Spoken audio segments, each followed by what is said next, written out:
আমাদের চেষ্টা শতকরা 100% ছিল। কোনো অত্যুক্তি হয়ে থাকলে সেই অত্যুক্তি নিতান্তই আমাদের, আর কোনো কিছু প্রাপ্তি থাকলে আপনারা যারা কাজ করেছেন আপনাদের।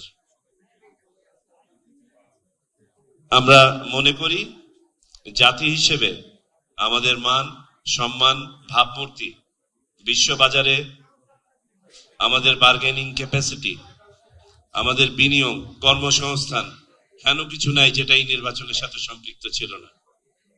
সুতরাং নির্বাচন কমিশনের পক্ষ থেকে আমরা শুধু এটাকে নেহায়েত একটা নির্বাচন অনুষ্ঠানের দায়িত্ব হিসেবে নেই নাই, এটা আমাদের একটা পবিত্র আমানত হিসেবে আমরা গ্রহণ করেছিলাম।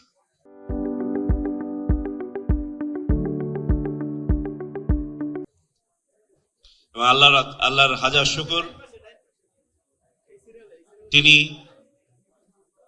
নেহায়েত রহমত করেছেন বিধায় আমরা সুষ্ঠুভাবে এই মহাযজ্ঞ সম্পাদন করতে পেরেছি। দেশবাসীর প্রতি আমাদের একান্ত কৃতজ্ঞতা যে তারা স্বতঃস্ফূর্তভাবে ঈদ উৎসবের মতো এই আয়োজনে অংশগ্রহণ করেছেন, যে কারণে বন্যার পানিতে যেমন খড়কুটো টিকে থাকে না, তেমনি ভাবে যা কিছু অশনি ছিল, যা কিছু শঙ্কার জায়গা ছিল, এই বন্যার পানিতে সব ভেসে গেছে এবং আমরা জাতি হিসেবে চূড়ান্তভাবে বিজয়ী হয়েছি।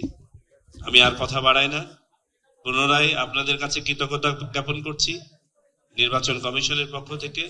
আমাদের এখানে সাংবাদিক ভাইরা, বিশেষ করে আমাদের রাজনৈতিক নেতৃবৃন্দ সারা রাত ছিলেন, আমি আপনাদের সাথে ছিলাম।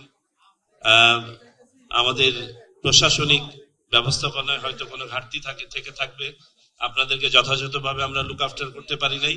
দয়া করে আপনারা এগুলো ক্ষমা সুন্দর দৃষ্টিতে দেখবেন। ইনশাল্লাহ আমরা সন্ধ্যাবেলায় যখন আজকে আমাদের বিদেশি ভাই বোনদেরকে আমরা শুভেচ্ছা জানাবো একটি ডিনারের মাধ্যমে, সেখানে যদি আবারও দেখা হয়, কথা হবে। আর আমাদের যা কিছু অত্যুক্তি ছিল গত 2 দিন, ইনশাল্লাহ ভবিষ্যতে কোনো এক সময় পুষিয়ে দিব।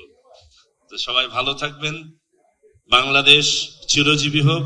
বাংলাদেশের গণতন্ত্র আর কখনোই যেন তার নির্দিষ্ট যে রেল আছে সেখান থেকে বিচ্যুত না হয়। এই নির্বাচন যেন আমাদের ভবিষ্যতে আরো ভালো নির্বাচন করার জন্য পাথেয় হয়ে থাকে, দৃষ্টান্ত হয়ে থাকে, এই আশাবাদ ব্যক্ত করে আমাদের ভুল ভ্রান্তির জন্য পুনরায় ক্ষমা চেয়ে নিয়ে আপনাদের কাছ থেকে বিদায় নিচ্ছি এবং ফরমালি এখান থেকে প্রচারণাই শেষ।